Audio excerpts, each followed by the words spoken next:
Hello beautiful soul! Welcome back to my channel. This is Mecha Amir from Japan, Kabayan Taurus. This reading is for you. Tingnan natin ang iyong message at ang taong nakakonect sa'yo. Tingnan din natin. Lagi naman natin ito ginagawa. Maraming salamat muna sa mga subscriber, new subscriber, cross-watcher at sa mga bagong pasok dyan. Welcome na welcome kayo sa bahay ni Ate Aimee. Salamat din sa nakataba ng puso ninyong mga comments at sa mga nagpa-personal reading. Marami pong salamat. Kung gusto mo na energy mo lang talaga, ang gusto mo makuha natin. All the details para sa personal reading is in the description below. This is general reading Kabayan Taurus, kunin mo lang sa'yo at itapon ang hindi naman sa'yo. Maaring ito isa vice versa. Energy mo, energy ng person mo, o energy ng malapit sa puso mo, nangyayari, or mangyayari pa lang. Use your own intuition, labakan natin ang ating isipan. Energy reading tayo. Ano man ang gender mo, ano man ang edad mo, ipasok mo if this is your energy. Huwag nyo ipilit pag hindi naman sa inyo. Taurus. Ay. Ayan. Walang nahulog yung card mo. Wala na ba? Let's begin. Nakita ko dito. Meron kang mga pinag-iisipan. Nagkakaroon ka ng mga pagpaplano. No? Nandito yung, meron kang, slowly but surely, na parang nagkakaroon ka ng pagpaplano sa isang bagay o pinag-iisipan sa isang bagay, isang sitwasyon na you want to success. Andun ka sa sitwasyon, marang andun ka, nagsisiyasat ka, parang naghahanap ka ng katotohanan, o something, alam mo yung nagmumuni-muni ka, na parang gusto mo ma-enlighten. Ganon. Na may mga gusto kang gawin, ayusin, baguhin, yun ang nakita ko sa'yo. Parang you want to be stable for something. Yan. Maaring sa pera, maaring sa relationship or a foundation sa nakikita ko dito, pero medyo nagkakaroon ka ng choices sa buhay mo. Maaring either to a goal, sa iba sa'yo, maybe it is a goal or manifestation.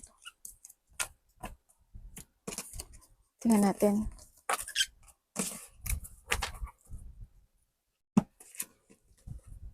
Nagkakaroon ka na parang nagkakaroon ka ng, sa iba sa inyo, doubt, ganyan. Siguro nandun kayo sa sitwasyon mo na nagkakaroon ka ng dalawang option sa buhay mo, either sa kaliwa ka o sa kanan ka. Yung may mga bagay na you don't know how to proceed.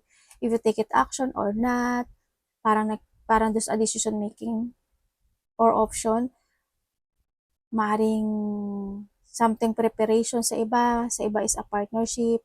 Nagkakaroon ng deciding to stay or to go. Or expansion sa iba. Ganyan, maaring ganun. May mga bagay kayo na gusto mong i-develop, ma-develop. Kumbaga, andun yung nagkakaroon ka ng dedication dun sa goal na yun, no? Andun yung committed ka dun sa goal na yun. Pero nakikita ko sa'yo parang medyo naguguluhan ka. Or andun lang yung wishful thinking mo dun sa bagay na yun. Kasi gusto mo mag-success. Tingnan natin kung ano pa makikita natin. Page of Cups.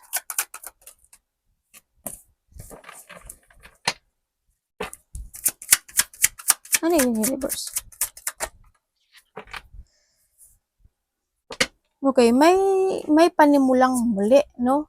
Ako nakikita sa iba sa inyo. Ibig sabihin, may isang bagay o isang sitwasyon sa buhay mo na babalikan mo o may pagbabalik or someone, no? Ganyan ang nakikita ko dito. Magkakaroon ng new beginning or magkakaroon ng enlightenment or clarity dito sa sitwasyon na ito na para bumalik sa nakaraan. Ganyan. Parang gusto na try another one more chance, ganyan. O kaya, andin yung mga sitwasyon na meron ka man ng mga manifestation dito na nai-stagnant ka, na hindi mo alam kung ano yung gusto mong gawin. Kasi gusto mo magkaroon ng pagbabago in life. Mukhang may getting together, ganyan. Yun ang nakikita ko dito. May mga may mga indecision situation sa iba. Yan. May mga indecision situation, may mga iniisip na bagay-bagay na tulad ng sabi ko kanina, di ba? Want to achieve. Parang may tao dito na natatakot na mag-move on. Kung nagkaroon ng hiwalayan o nagkaroon ng hindi pagkakasundo, kung sino man itong tao na to, or ikaw man ito, or someone, ang nakikita ko dito, itong tao na to, babalik to. Itong tao na to, or ikaw to ha, itong tao na to is hindi pa siya nakaka-move on. Kasi andun pa rin yung manifestation no? Na want to recover itong sitwasyon na to. Maybe this is a relationship sa iba. Maaaring makakatanggap ka ng makakatanggap ka ng text message or communication dito sa tao na to. Yun na nakikita ko sa kanya. Siyempre, andito rin yung may mga happiness, may mga getting together, celebration, fun, happiness, enjoyment, ganyan. Either close relationship, family unity, reunion, may mga surprise parties, events sa iba, o kaya andito yung sitwasyon na may mga wedding. Either may pupunta kang wedding, or someone's wedding, ganyan, o kaya andoon yung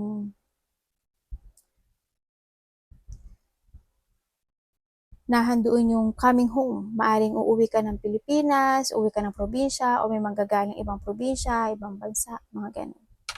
Akong nakikita dito.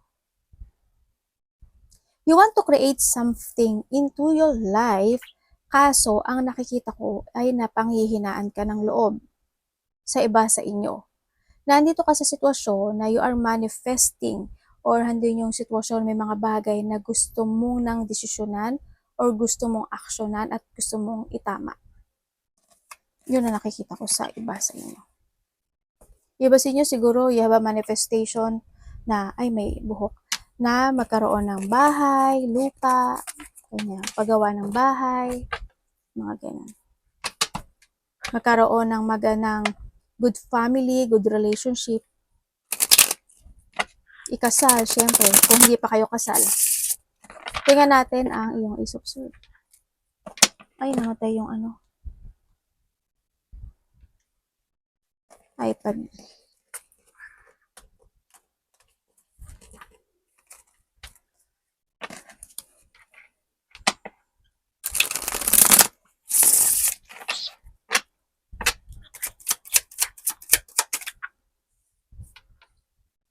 Mayroon ditong tao na gagawin niyang lahat para lang magkaroon ng pagbabalikan.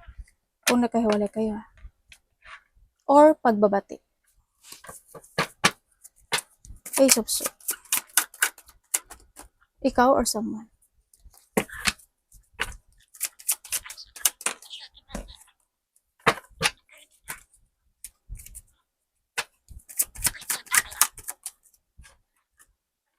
Ay, panalo.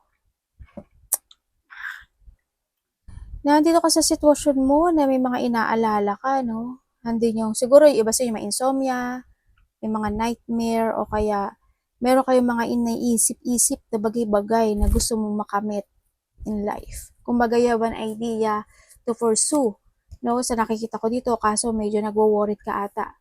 Maring nandun ka sa sitwasyon mo na naghahanap ka ng mga tamang direksyon. Tama ba ito o hindi? Nandun ka sa sitwasyon mo na yun. Yun, kumbaga nandun ka sa paniniwala sa iyong belief about sa goal na to, sa nakikita ko dito. Ang nakikita ko, kung meron kayong mga idea, either gusto niyo ng new project, creation, or you have an idea, no, sa nakita ko dito, i-force nyo kasi magiging maganda naman yung resulta niya sa nakikita ko dito. Kailangan mo lang ding manindigan, no, para sa iyong pangarap o ano mang pangarap mo sa buhay mo na yan. Kumbaga, wag kang mag-alala na hindi mo malalakpasan o hindi ka magsasucess doon sa bagay na yan. You need to start a new beginning into your life, no? So, nakita ko, since we have the 9 and the Ace, we have the 10. Diba? Ibig sabihin, kailangan mo i-force yung bagay na yan. Yun din. And saka, ang nakikita ko sa'yo, Taurus. Teka lang Gusto ko i-clarity ito para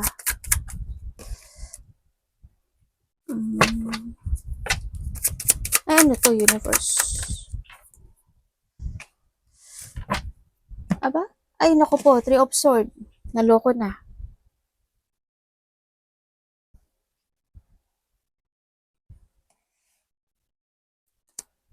Ibig sabihin, may tao dito na gustong ikasal? Or may tao dito na nag-iisip about a commitment or a relationship kung ikakasal sila o hindi. Yun na nakikita ko dito. Pero dito kasi si 3 of Swords eh.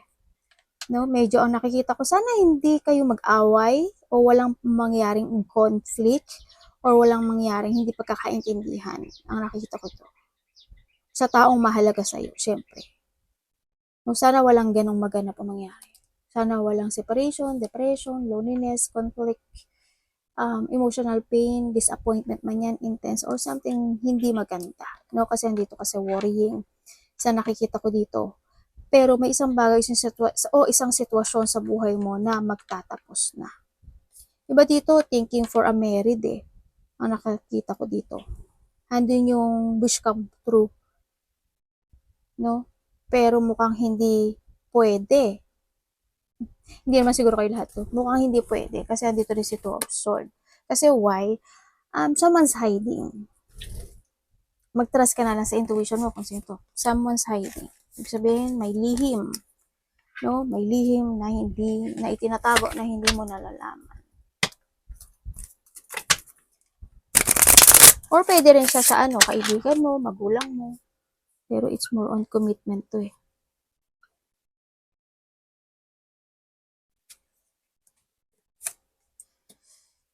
May mga inaalala ka raw eh. Maari iba sa inyo is nahata kayo ng nakaraan, Taurus, no? And you're thinking for a new beginning or to commit again o kausapin itong taon to or vice versa. Siguro wini-wish mo na sana magkaroon ulit kami ng connection, sana ganito, sana ganyan, sana. Or vice versa ha.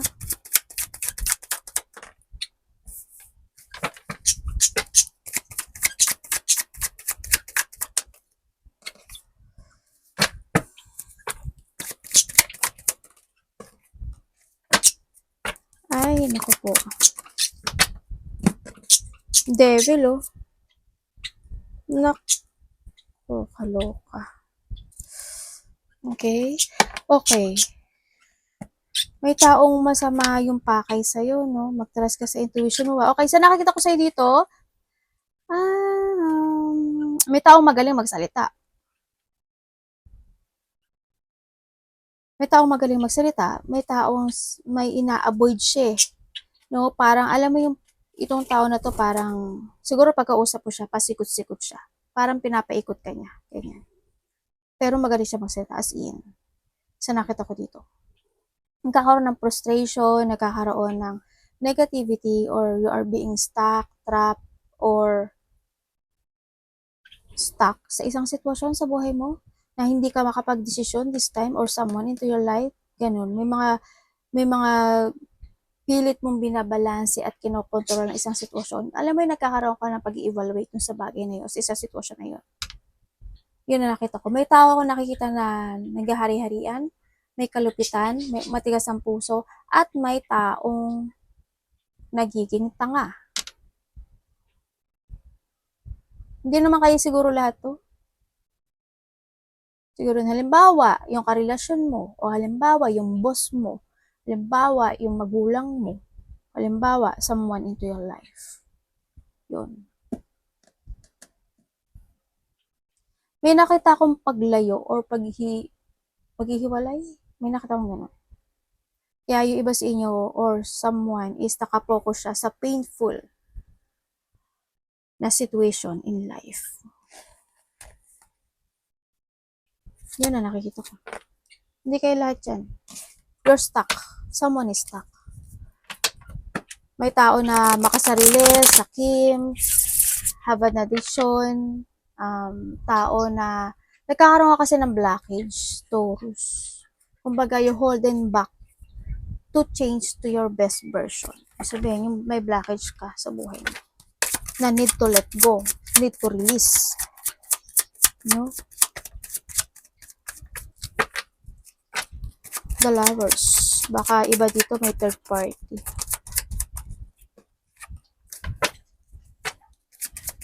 So, iba sino nagkakaroon ka ng choices sa buhay niyo. Universe, pwede explain mo sa akin. Nandito ka sa sitwasyon mo na nagkakaroon ka ng choices sa buhay mo. No? May mga gusto ka na i-moving forward, ganyan. May mga gusto, naghahanap ka ng direksyon sa buhay mo no? Kumbaga nandito ka sa sitwasyon mo na maybe this is a past or sa iba is mangyayari pa lang. Andito ka sa sitwasyon mo na you're searching for a direction or may mga painful, sadness, there's a deep wound, may mga rock bottom or nagba-backstab sa'yo, mga ganyan. Sa iba sa inyo, siguro may mga pinagsisisihan kayo. Meron din ako nakikita na taong nagtataksil. Taong nagtataksil. Meron. Sana hindi kayo lahat. Siyempre. Parang may taong umalis or aalis. Parang may taong, may in and out na tao sa buhay mo. Kuhanin mo lang yung side dito sinabi ko na lahat. May parang in and out to, tao na to. May taong ganun. May taong gusto makapag-usap, gusto niya ng connection, partnership, union, connection, or commitment. Itong tao. Pero ang nakikita ko sa kanya, gusto niya ng connection, pero in and out nga siya, kumbaga. No? Kumbaga, siguro kapag hindi na siya stable sa'yo, dito naman siya sa kaliwa, kanan, may ganun. Sana hindi kayo lahat, sana hindi kayo mapasok dyan sa ganyan situation. Tao na ako na kay Taurus.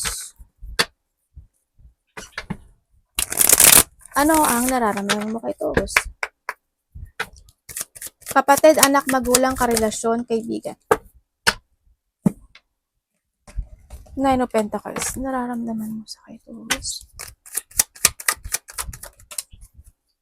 9-9.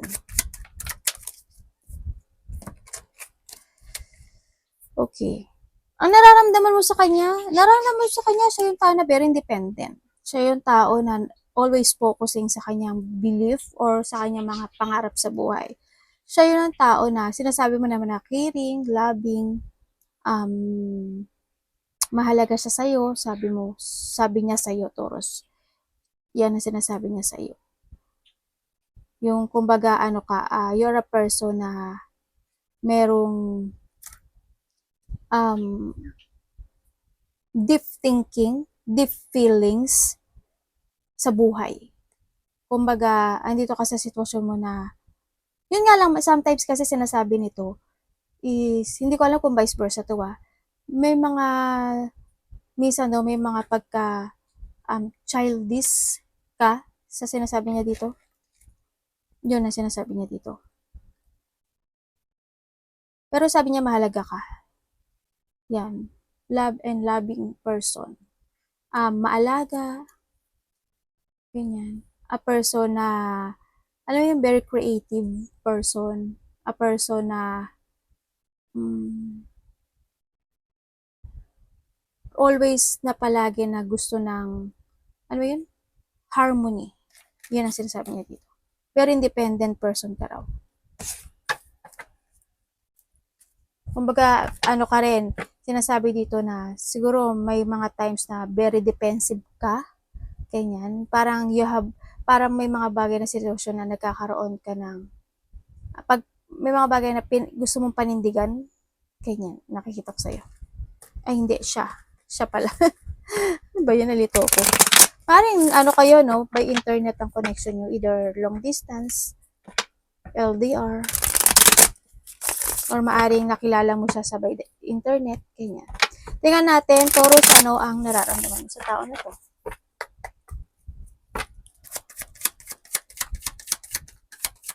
Ano ang nararamdaman mo sa tao na to?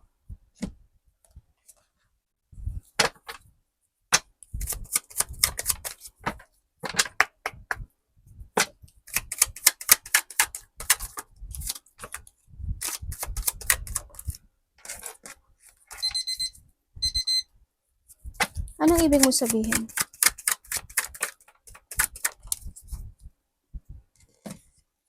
Okay, nararamdaman mo sa kanya, Taurus, siya yung tao na always passionate. Siya yung tao na patient. Siya yung tao na parang siya yung palaging naghihintay pagdating sa'yo. No? Parang siya rin yung tao na accept niya kung sino ka. Ganyan. And then, siya rin yung tao na, alam mo yun yung madaling makamove on. Yun ang nakikita ko sa kanya. Sabi mo, parang siya yung tao na madaling makamove on. Siya yung tao na may pagka-patient and very active, no? And so, siyempre, handun din yung attraction. Ganyan. A person who is attractive, may attraction, or passionate, always positive thinking, patient, hindi yung sitwasyon din na may pagka-calm, ganyan, ang nakikita ko dito, yun. Tsaka very adventurous ang sinasabi mo sa kanya, no? Sa nakikita ko dito. Tingnan natin ang intention niya sa'yo. Anong intention mo kay Taurus? Tawag na ako na kay Taurus. Anong intention mo kay Taurus? Bibichan ko kunilu. Onay-chan. Bibichan ko kunilu. Oy de. Bibichan ilu yo. Wala. Hanap niya yung kapatid niya. Nasa paanan ko sa ilalim ng table.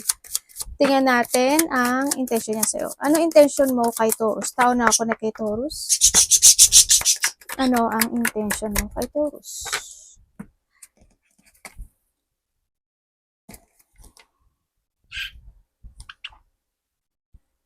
Alam mo, sinasabi niya rin dito, Taurus, sabi niya sa'yo, ikaw daw yung tao na palagi kang may plano na bago.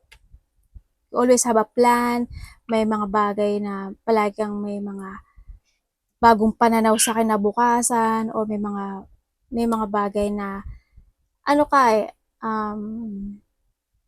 or vice versa to ha, parang you always sacrificing, parang ganun ang nakikita ko dito. Intensyon niya sa'yo.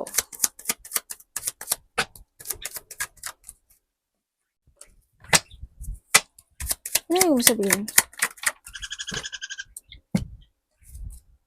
Ay, nag-away ba kayo nito? Intensyon niya sa'yo. Ano ba yan?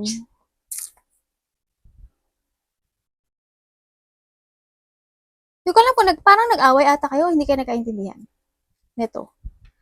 Intensyon niya sa'yo, ang nakikita ko dito, hindi kasi low yung energy niya dito, sa nakikita ko dito. Alam mo, kung titingnan ko dito, ang nakikita ko sa kanya, may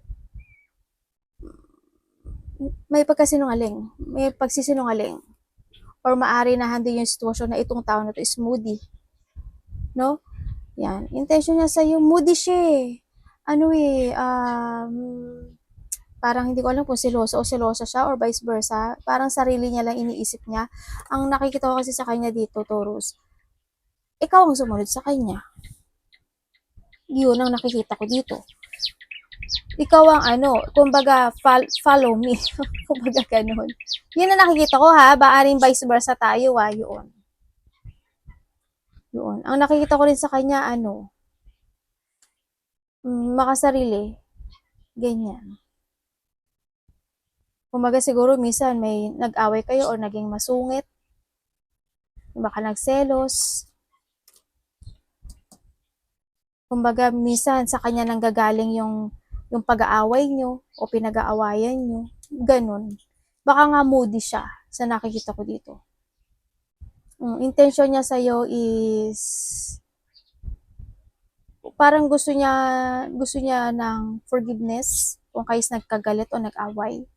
Yun ang nakikita ko. Pero moody kasi siya. Intention niya sa'yo, parang dapat ikaw aamo sa kanya.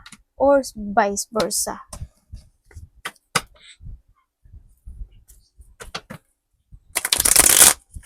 Tingnan natin ang behavior action. Tawag na ako na kay Taurus, behavior and action.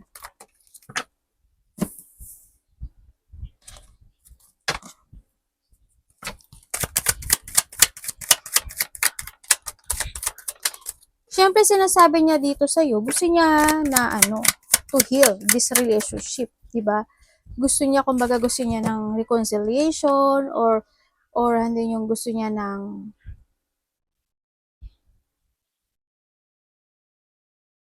gusto niya magkaroon ng recovery sa'yo. Kung kayo nakahiwalay nito, yun ang action niya.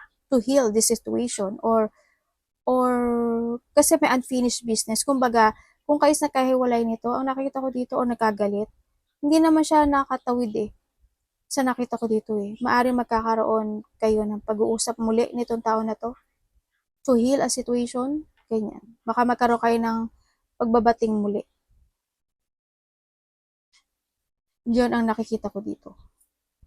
Kung kayo naman is in relationship, nagkakabati naman kayo kahit papaano kasi wala namang umaalis o walang nagle-let go. No, yun nga lang, nagkakaroon ng pag-isolate or hindi yung sadness and loneliness dito sa relationship. Hindi ko na alam kung napapasok ka sa options. Sana hindi, no? Sana hindi. Taurus. Mag-trust ka sa intuition mo. Arigato namaste, God bless.